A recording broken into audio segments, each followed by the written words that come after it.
Hello students, जो आज का टॉपिक हम डिस्कस करने जा रहे हैं वो आपका थोड़ा सा लंबा होने वाला है। इसमें हम पोलराइड्स के बारे में स्टडी करेंगे और पोलराइड्स को किसको पोलराइज़र कहेंगे, किसको एनालाइज़र करेंगे और ये जो है इनका यूज़ क्या है, क्या एप्लीकेशंस है, क्यों पढ़ रहे हैं हम इसको। तो E.H. लैंड ने जो है इन्वेंट किया था पोलराइड शीट्स को। और ये जो शीट्स हैं वो किसके लिए यूज़ हो रही हैं, सिलेक्टिव एब्जॉर्प्शन के लिए हो रही हैं। और सिलेक्टिव एब्जॉर्प्शन का फिनोमिना आप समझते हैं कि जो है एक पार्ट को एब्जॉर्ब कर लेगी और दूसरे को जाने देगी, और जो दूसरा पार्ट निकलेगा इलेक्ट्रिक फील्ड का वो आपका टोटली पोलराइज लाइट निकलने वाला है। तो अब ये देखिए फैब्रिकेशन कैसे होगा, ये बनेगी क्या कैसे।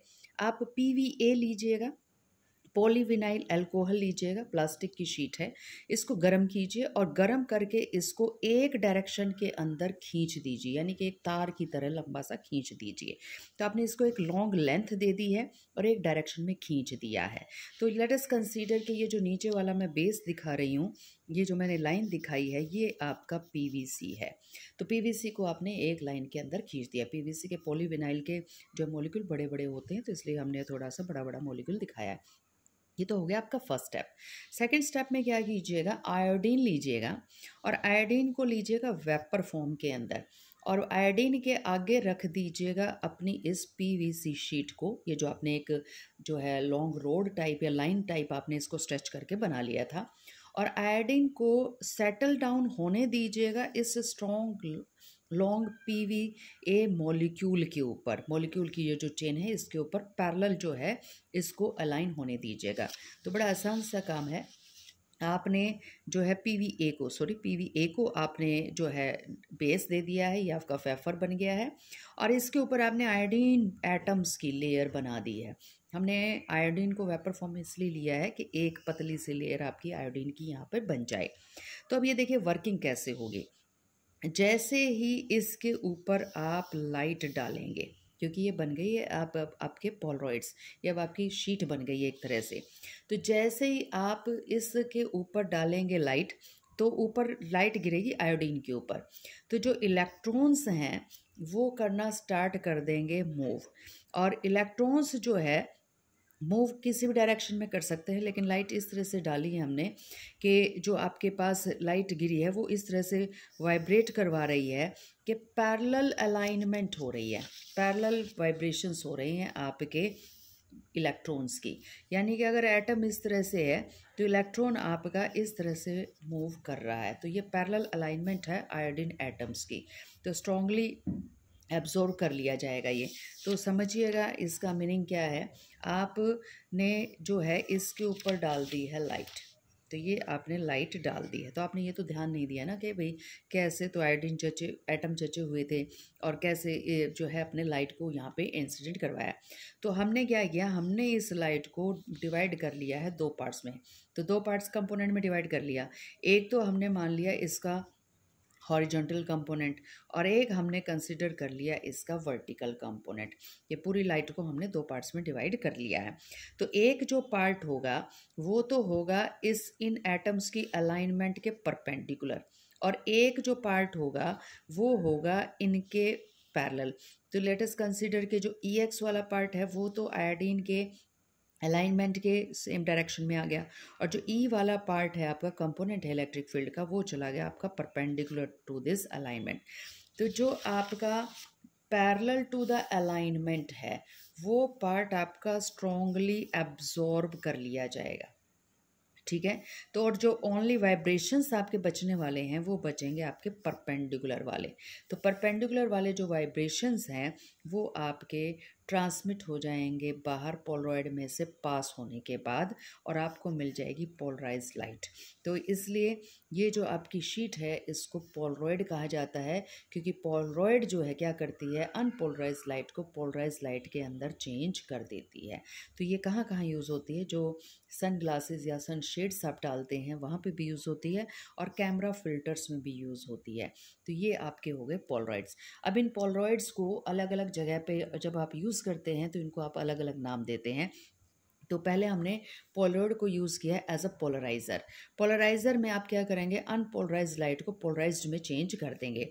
अब आपने क्या किया, अनपोलराइज्ड लाइट को पोलराइज्ड लाइट के अंदर चेंज तो कर दिया, लेकिन जो हमारी नेक्ड आई है ना तो वो ये पहचान पाती कि अनपोलराइज्ड है, ना वो ये पहचान पाती कि वो पोलराइज्ड है। तो जो पोलरॉइड अनपोलराइज लाइट को पोलराइज में चेंज कर रहा है वो तो बन गया पोलराइजर, लेकिन जो आपको ये भी बता दे कि गिवन लाइट पोलराइज लाइट है वो बनेगा एनालाइजर, यानी कि वो आपको एनालाइज करके भी बता रहा है कि given light is polarise light. तो हमने यहाँ पे क्या किया है, हमने एक पोलरॉइड की शीट ले ली। इस पोलरॉइड की शीट के ऊपर जैसे ही हम लाइट डालेंगे तो ऊपर सारा फिनोमिना हम डिस्कस कर चुके हैं कि डबल रिफ्रैक्शन का फिनोमिना हो जाएगा, और जो है आपकी अनपोलराइज लाइट किस में कन्वर्ट हो जाएगी, पोलराइज लाइट में कन्वर्ट हो जाएगी। और जो बाहर आपका कंपोनेंट निकलने वाला है वो आपकी जो निकलेगा वो आपका टोटल पोलराइज लाइट आपको बाहर निकलने वाली है from the your Polaroid sheet, यानी कि पोलराइजर कहिए या पोलरॉइड शीट कहिए। तो अब आपने क्या देखा यहाँ पे, जो आपने इलेक्ट्रिक फील्ड डाली थी वो डाली थी आपने ई नॉट, जो अनपोलराइज लाइट डाली थी वो आपने डाली थी ई नॉट, यानी कि नेचुरल लाइट जो आपने डाली थी उस नेचुरल लाइट को आपने कन्वर्ट कर दिया दो कंपोनेंट्स के अंदर। एक कंपोनेंट तो आपने ले लिया parallel to the transmission axis जिसको आप ई वाई कह देते हैं, और एक ले लिया आपने परपेंडिकुलर। अब ये मानिएगा वो कंपोनेंट जो सीधा सीधा पास हो जाता है पोलरॉइड में से उसको कह रहे हैं आप ट्रांसमिशन, और आपको पास आपने देखा था पास कौन से वाला हो रहा है, परपेंडिकुलर वाला हो रहा है, और जो आपका नहीं पास होता वो इसके तो परपेंडिकुलर है ना, तो जो नहीं पास हो रहा वो आपका ये वाला कंपोनेंट है। तो ट्रांसमिशन डायरेक्शन का मतलब है कि जो कंपोनेंट पास हो जाए उस डायरेक्शन की बात कर रहे हैं आप यहाँ पे। तो यहाँ पे हमने ये मान लिया कि ई वाई जो है वो आपका ट्रांसमिशन एक्सिस के अंदर ही आपके पास ई वाई था और वो आपका पास हो गया है।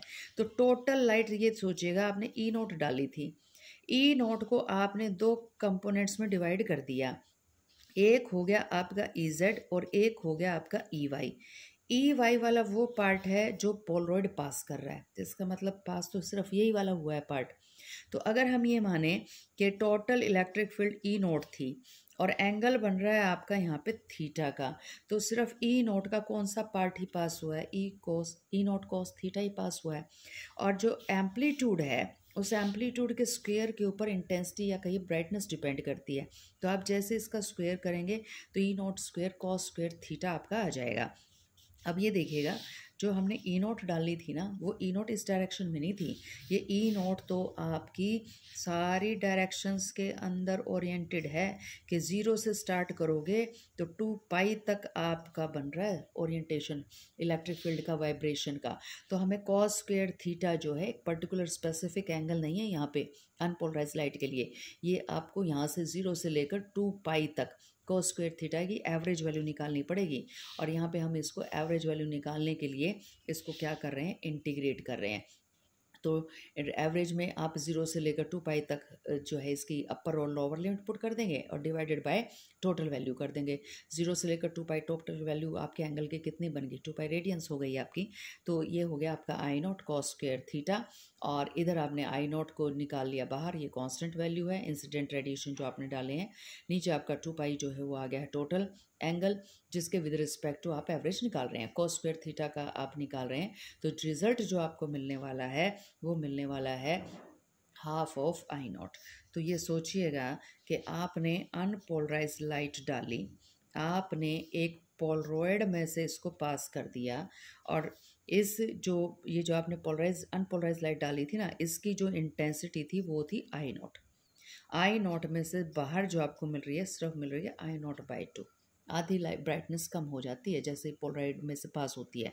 तो अनपोलराइज लाइट को पोलराइज्ड में कर दिया, तो ये जो पोलराइड है ये आपका कहला गया पोलराइजर। तो यहाँ पे तो ये रिज़ल्ट ऑलरेडी निकाल ही चुके हैं हम कि पोलराइज़र में से जैसे ही लाइट पास होगी तो सिर्फ आधी इंटेंसिटी हमारी ट्रांसमिटेड लाइट की रह जाती है। अब देखिएगा पोलरॉइड्स का दूसरा भी एक रोल है, वो एज ए एनालाइज़र भी काम करता है, तो वो मुझे ये भी बताएगा कि गिवन लाइट पोलराइज्ड है।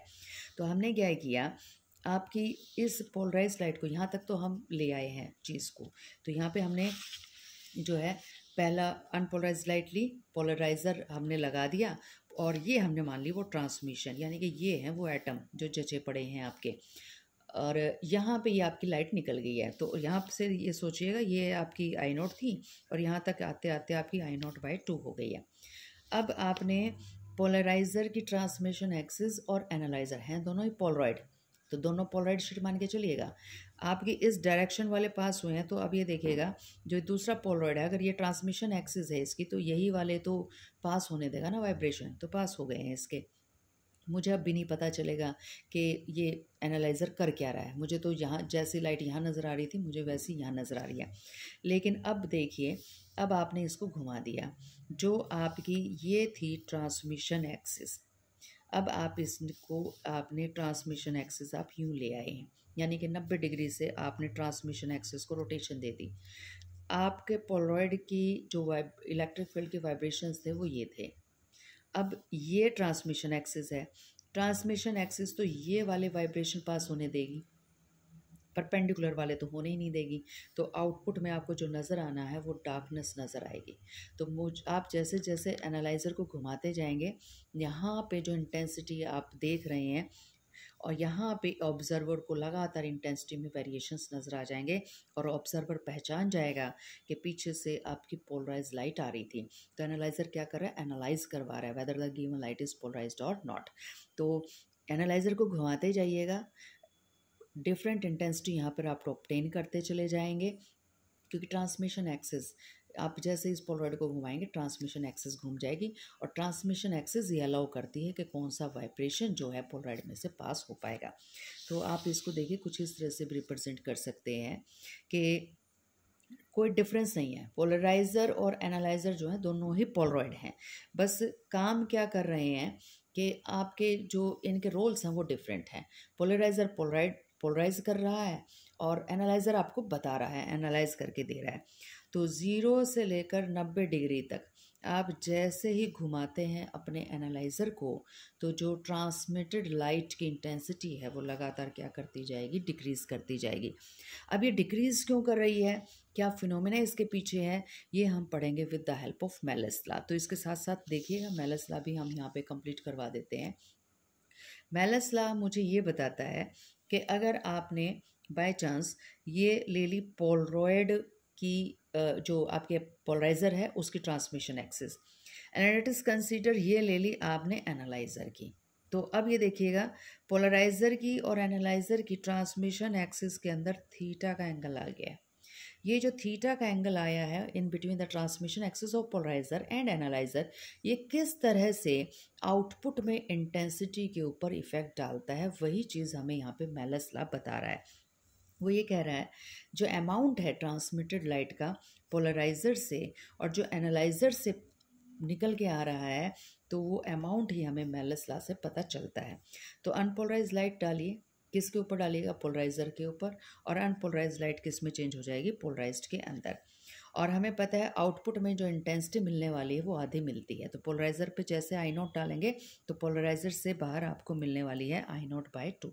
इसका ऑलरेडी जो है हम बात कर चुके हैं। एनालाइज़र मान लीजिएगा थीटा का एंगल बना रहा है with the help with polariser, transmission axis उनकी ये एंगल बना रही हैं। तो मेलस लॉ ये कहता है कि इंटेंसिटी इतने से चेंज हो जाएगी, आपकी जो आई की वैल्यू है वो रह जाएगी। ये देखिएगा इतना फैक्टर तो आपका पोलराइज़र ही दे रहा था।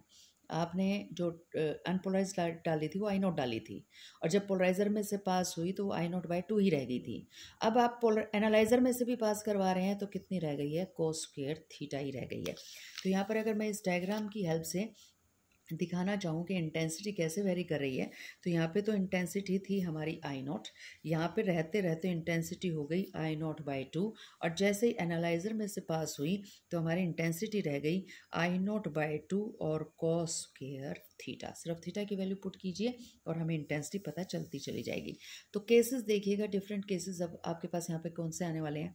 एनालाइज़र और पोलराइज़र की जो ट्रांसमिशन एक्सिस है वो आपस में पैरेलल है, तो एंगल बन गया आपका 0 डिग्री का। तो जो रेडिएशंस पास हुए थे, जो वाइब्रेशन पास हुए थे पोलराइज़र में से, वही के वही एनालाइज़र में से पास हो जाएंगे। तो आपको intensity I naught by two ही मिलने वाली है, कोई चेंज ही नहीं हुआ। लेकिन अगर आपने 90 डिग्री पे कर दिया, परपेंडिकुलर कर दी दोनों की एक्सिस, तो अब ये देखिएगा थीटा को जैसे ही आप 90 डिग्री करेंगे तो इंटेंसिटी ज़ीरो हो जाएगी। आप देख रहे हैं, देखते देखते आपके डार्कनेस नज़र आना आपको स्टार्ट हो जाएगा। अब आप दोबारा से फिर उसको पैरेलल कर दीजिए घुमा के। अब पैरेलल कर दिए तो जो लाइट पोलराइज़र ने पास की थी यूँ की यूँ एनालाइज़र पास निकाल देगा बाहर। अब दोबारा से आप 90 डिग्री बनाए बैठे हैं, 270 का मतलब 90 डिग्री हो गया एक तरीके से। अब यहाँ पे आप जैसे ही पुट करेंगे 90 डिग्री, तो आई नॉट इज इक्वल टू आपका फिर ज़ीरो हो जाना है। अब ये देखिएगा आपका एक रोटेशन कंप्लीट हो रहा है, तो 2 बार तो आपको मिल रही है ब्राइटनेस और 2 बार आपको क्या मिल रही है, डार्कनेस। 360 पे लेते ही ज़ीरो पे आ जाएंगे ना, तो 2 बार आपको डार्कनेस मिल जाती है, 2 बार आपको ब्राइटनेस मिल जाती है। तो हमने ये देखा कि जो मेलिस है उसने पता किया कि ट्रांसमिटेड लाइट पोलराइज़र में से पास कर रहे हैं आप और एनालाइज़र में से पास कर रहे हैं, तो जो प्रोपोर्शनल है इंटेंसिटी का, वो square of the cosine depend करता है। और किसके ऊपर डिपेंड करता है, angle between the transmission axis of polariser and analyser. And this is all about malice law. और ध्यान दीजिएगा कि मैन्युफैक्चरिंग में या इनके फैब्रिकेशन में कोई डिफरेंस नहीं है पोलराइज़र और एनालाइज़र के, बोथ आर सेम, बस उनकी जो रोल्स हैं वो डिफरेंट हो गए हैं। तो नेक्स्ट जो है लेक्चर के अंदर इसको हम थोड़ा सा और एनाइसोट्रॉपिक क्रिस्टल को स्टडी करेंगे और कैल्साइट क्रिस्टल को डिफाइन करेंगे और किस तरह से डबल रिफ्रैक्शन का फिनोमिना होता है वो डिटेल में पढ़ेंगे। तो आज के लिए इतना ही। Have a nice day.